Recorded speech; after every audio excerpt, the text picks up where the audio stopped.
नमस्कार, मैं हूं डॉक्टर चक्षु। आज इस वीडियो में हम बात करने वाले हैं एड़ी का दर्द यानी हील पेन के बारे में। तो अगर आप एड़ी के दर्द से परेशान हैं, बहुत समय से तकलीफ झेल रहे हैं, तो आप फौरन दवाई के पीछे क्यों भागते हैं?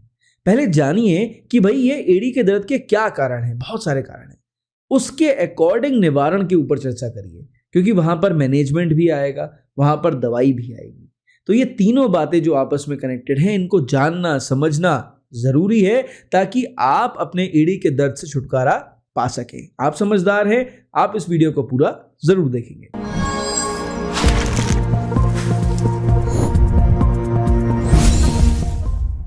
तो भाई सबसे पहले इस वीडियो में चर्चा कर लेते हैं कि भाई ये जो हील पेन है, एड़ी का दर्द है, इसके वास्तव में क्या कारण है। एक एक करके हर कारण पर चर्चा करेंगे। पहला जो कारण है उसको हम बोलते हैं प्लांटर fasciitis, यानी चलते समय जब आपके एड़ी के आसपास की मांसपेशियों में, एड़ी के आसपास के लिगामेंट में मरोड़ आती है, सूजन आती है, तो उसकी वजह से जो दर्द होता है वो दर्द अक्सर असहनीय होता है। ये जो प्लांटर fasciitis है ये स्पोर्ट्स इंजरीज में हो सकता है। जैसे सपोज आप सडनली रनिंग करनी आपने चालू कर दी, या सडनली आप कोई गेम खेलने चले गए। आज बड़ा मन कर रहा था तो चलो बैडमिंटन खेल लिया, या आज बड़ा मन कर रहा था तो दोस्तों के संग एक सैर सपाटा हो गया, ज़्यादा चल लिए, कहीं घूमने गए, ज़्यादा चल लिए। तो ऐसे में जब आपके जो एड़ी है ना उसके ऊपर स्ट्रेन आएगा तो उसकी वजह से आपको तकलीफ होगी। उसको हम बोलते हैं प्लांटर fasciitis। ये सबसे कॉमन कारण है जिस वजह से मरीजों को हील पेन होता है। यानी हमारा थोड़ा सा वजन ज़्यादा है, हम उतना रेगुलरली पैदल नहीं चलते जितना हमें चलना चाहिए, और जब चलते हैं तो बहुत ज़्यादा चल लेते हैं। ये सबसे कॉमन कारण पाया जाता है हील पेन के लिए। अब जो दूसरा बहुत इंपॉर्टेंट कारण है यहाँ पर वो हो गया टेंडोएक्लीज, या इसे हम बोलते हैं एक्लीज टेंडनाइटिस। ठीक है, तो ये जो एक्लीज टेंडनाइटिस है ये बेसिकली क्या होता है कि एक टेंडन है जो कि आपके एड़ी का एक पोर्शन के जस्ट पीछे है, जैसा कि आप फोटो में देख सकते हैं। तो ये जो एक्लीज टेंडनाइटिस है, इसमें इस पूरी टेंडन जो है ना, इसके अंदर आ गई स्वेलिंग। और क्यों स्वेलिंग आई? क्योंकि हम ज़्यादा देर खड़े हो रहे थे, हमारा वजन थोड़ा सा ज़्यादा था, या हमारा मूवमेंट उतना ज़्यादा नहीं हो रहा था, या ज़्यादा फिजिकल एक्टिविटी हमने कर ली, बहुत ज़्यादा कर ली। ठीक है, एकदम से रनिंग, एकदम से हमने जिमिंग शुरू कर दी, एकदम से हमने डेडलिफ्ट मारने शुरू कर दिए, या एकदम से हमने बॉडी वेट एक्सरसाइज चालू कर दी। उसकी वजह से हमारे शरीर की पूरी जो स्ट्रेंथ थी, उसका जो वजन था, वो हमारे एड़ी के ऊपर आने लग गया। ठीक है, उसे काउंटर करने के लिए जो हमारी टेंडन थी उसमें आ गई सूजन, तो उसे हम कहते हैं एक्लीज टेंडनाइटिस। ये जो दो कारण हैं, आप ये मान के चलें 90% मरीजों में एड़ी के दर्द के लिए ये जिम्मेदार होते हैं। तीसरा कारण हो गया हील स्पर। हील स्पर का मतलब है कि आपकी जो हड्डी है ना वो थोड़ी सी बढ़ गई। अभी हड्डी हल्की सी बाहर को आ गई।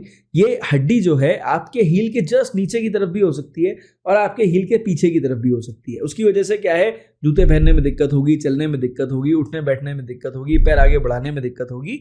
ये सारी जो तकलीफें हैं ना ये होंगी, और जब भी होंगी एकदम इंटेंस, बहुत ज़्यादा ज़बरदस्त, शार्प शूटिंग, और मरीज को बेहद तकलीफ होती है। इतनी कि जमीन की चलना, 2 कदम चलना भी अक्सर मुश्किल हो जाता है। ठीक है, तो जो बाकी के 10% कॉजेज है ना, उसमें 3% मरीजों के अंदर जो तकलीफ होती है उसमें हम हील स्पर लेते हैं। अब बात करते हैं बाकी के रिमेनिंग 7% मरीजों के बारे में जिनको हील पेन होता है।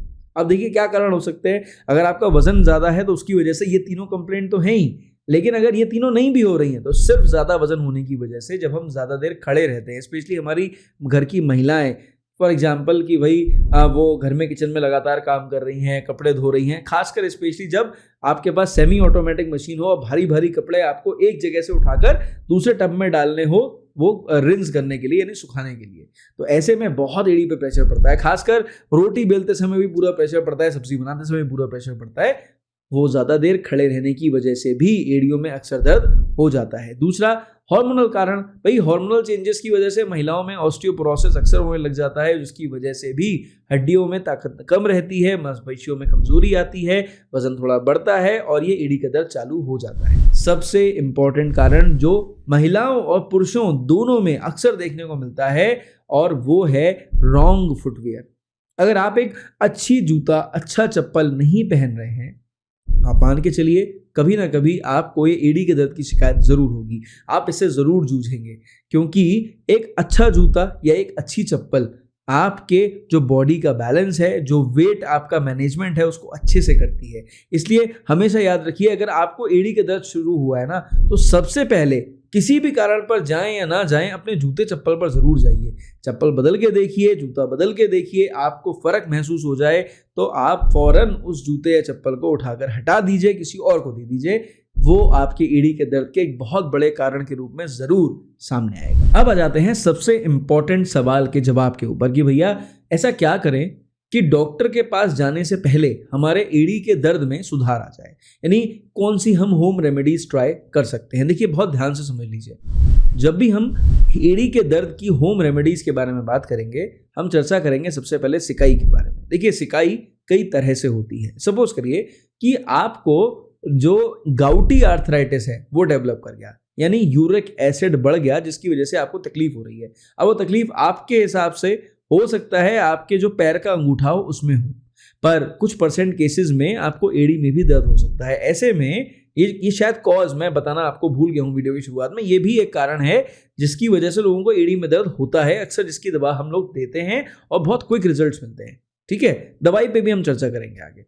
तो अगर आपको इस तरह का दर्द है जिसमें पहले हो सकता है आपके जो पैर का अंगूठा हो वहां दर्द हो रहा हो, लेकिन अब इस समय आपकी एड़ी में पेन हो रहा है, तो ये यूरिक एसिड का पेन हो सकता है। ऐसे में कई बार जब बिल्कुल एकदम आपका जो पैर है जिसे आप छू रहे हैं तो बिल्कुल लाल लग रहा है, उसमें सूजन दिखाई दे रही है, छूने पर आपको गर्माहट महसूस हो रही है, आप ठंडे पानी की सिकाई करेंगे, आपको उसमें इंप्रूवमेंट महसूस होगा, आप काफ़ी कंफर्टेबल फील करेंगे।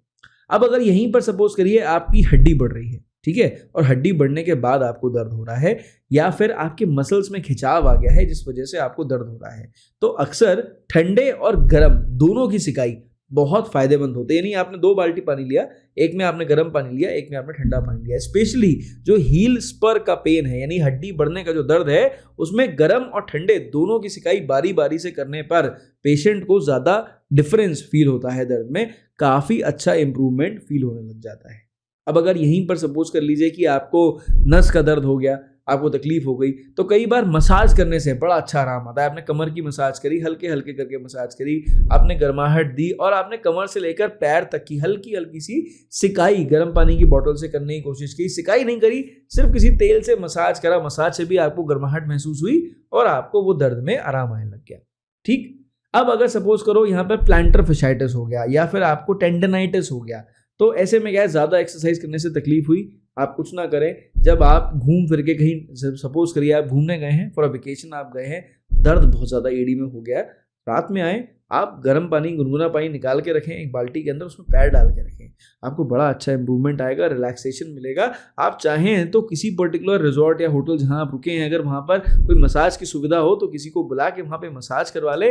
मसाज करवाने से भी, हल्की हल्की गर्माहट मिलने से भी, आपको माइल्ड स्ट्रेचिंग करने से इंप्रूवमेंट आ जाएगा। सपोज करिए घर पे ही हैं, पता है तकलीफ रोज हो जाती है, अक्सर हो जाती है, तो डेली रात में सोने से पहले हल्की सी स्ट्रेचिंग, स्पेशली सूक्ष्म व्यायाम, रात में सोने से पहले हल्का हल्का सा मूवमेंट, ताकि स्टिफनेस ना रहे, और सुबह उठने के बाद जब पेन थोड़ा सा सबसाइड कर जाए उसके बाद आप स्ट्रेचिंग प्रॉपरली करिए, सूक्ष्म व्यायाम प्रॉपरली करिए, उससे आपको दर्द में बहुत अच्छा रिजल्ट मिलने लग जाएगा। यहाँ पर एक अच्छा फुटवियर बहुत इंपॉर्टेंट है। फॉर एग्जाम्पल, अगर आप अच्छे जूते पहनते हैं तो कैसे पता चलेगा जूता अच्छा है या चप्पल अच्छी है? आप उंगली गड़ाएं, जब आप उंगली उसमें गड़ाएंगे ना तो इतनी उंगली आपकी गड़ जाए। फॉर एग्जाम्पल हम मान के चलते हैं हमें एक रबड़ की चप्पल हम पहन रहे हैं और हमको तकलीफ हो रही है। रबड़ की चप्पल में तो देखो सॉफ्ट कुशनिंग नहीं है ना, यहीं पर अगर फोम की चप्पल है तो कुशनिंग थोड़ी सी ज़्यादा है, और सिलिकॉन की चप्पल है या डॉक्टर सोल है तो कुशनिंग और भी ज़्यादा है। अब ऐसे में जैसे ही आप उंगली गड़ाएंगे, उंगली गड़ जाएगी, तो जो सॉफ्टनेस होगी वो आपके वेट मैनेजमेंट के लिए काफ़ी ईजी रहेगी, आपको प्रॉब्लम नहीं आएगी। यहाँ पर ऐसे पेशेंट्स को एक फुटवियर बदलने से बेहद बहुत ज़्यादा अच्छा आराम देखने को मिल जाता है।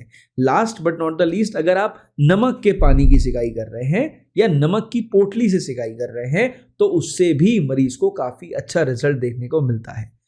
और फिर भी इन सब चीज़ों को करने से भी अगर आपको आराम नहीं आता है, तकलीफ होती है, आप कुछ ना करें, आप होम्योपैथी में आर्निका स्प्रे आता है, आप वो आर्निका स्प्रे लीजिए, आप वहाँ जिस जहाँ के आपको दर्द हो रहा है आप वहाँ स्प्रे करिए। ऑर्थोमूव कंपनी का भी एक स्प्रे आता है, आप उसे भी स्प्रे कर सकते हैं। स्प्रे करें और क्रेप बैंडेज कर लें, और कम से कम वो गर्म पट्टी आप बांध के रखें लगभग 2 से 3 घंटे के लिए, और अपने पैर को इमोबिलाइज कर दें, थोड़ी देर बिल्कुल मूवमेंट ना करें, पैर ऊपर रख के बैठे, सिर्फ 2 से 3 घंटे के लिए करके छोड़ दें, आपको उससे भी अच्छा इंप्रूवमेंट मिल जाएगा। तो चलिए अब चर्चा कर लेते हैं भाई यहाँ पर बिल्कुल कारण के हिसाब से दी जाने वाली होम्योपैथिक दवाइयों के बारे में। देखिए यहां पर जैसा कारण वैसी दवा, बिल्कुल स्ट्रेट फॉरवर्ड बात करते हैं, ठीक है। अगर आपको प्लांटर fasciitis हो रही है जिसकी वजह से आपको तकलीफ चालू हो रही है एड़ी में चलते समय, ठीक है, ज्यादा चलने के बाद आपको तकलीफ हो गई है और अब आप जब लेट रहे हैं,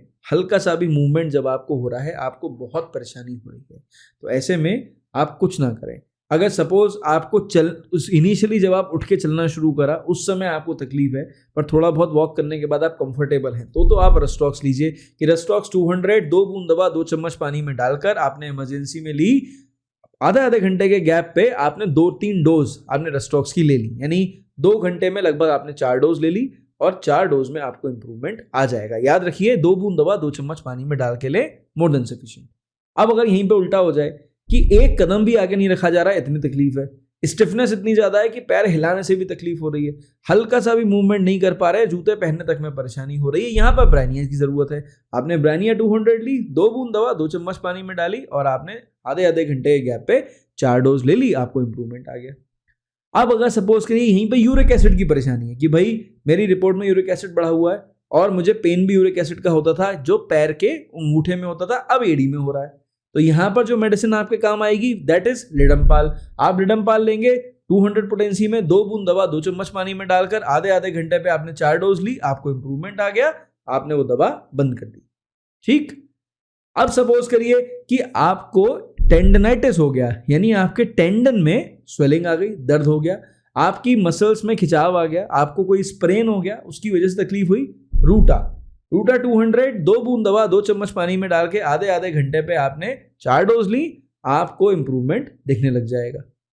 अब अगर यहीं पर ये चारों दवाइयां रेगुलरली लेने की इच्छा करें तो बिना डॉक्टरी परामर्श के आप सिर्फ और सिर्फ 2 हफ्ते इन दवाइयों को दिन में 3 बार के हिसाब से मैक्सिमम यूज करें। अगर आपको लगे 1 हफ्ता इस्तेमाल करा, मैंने परहेज करा, मैंने थोड़ा सा जो डॉक्टर साहब ने ये चीजें बताई थी मैनेजमेंट वाली वो करी, हफ्ते भर में इंप्रूवमेंट नहीं आया, डॉक्टर को दिखाएं। अगर इंप्रूवमेंट कुछ आया 1 हफ्ता और इंतजार करें, 2 हफ्ते में लगे कि अब इंप्रूवमेंट नहीं आ रहा है, अब डॉक्टर को दिखाएं।